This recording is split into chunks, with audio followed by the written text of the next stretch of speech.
శివుడు ఒకసారి స్వర్గాన్ని నాశనం చేయాలని అనుకున్నాడని మీకు తెలుసా?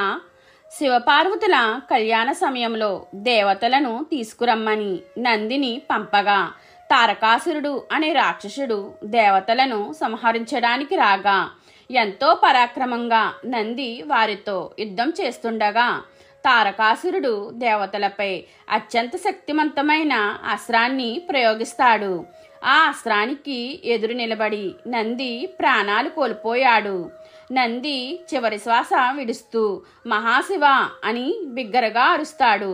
అది విన్న శివుడు రుద్రరూపంతో అక్కడికి వచ్చి కోపంతో తారకాసుర స్వర్గాన్ని ఇప్పటికీ అనుభవించాలన్న దురాశతో నాకు ప్రియమైన నంది మీద దాడి చేసి అతనిని బలి తీసుకున్నావు.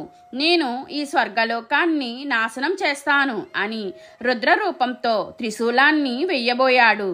అప్పుడు శుక్రాచార్యుడు మీరు నాకు ప్రసాదించిన సంజీవిని విద్యతో నందిని బ్రతికిస్తాను అని వేడుకున్నారు. మీకు ఈ వీడియో నచ్చితే లైక్ చేయండి, షేర్ చేయండి, కామెంట్ చేయండి, నా ఛానల్ని సబ్స్క్రైబ్ చేసుకోండి.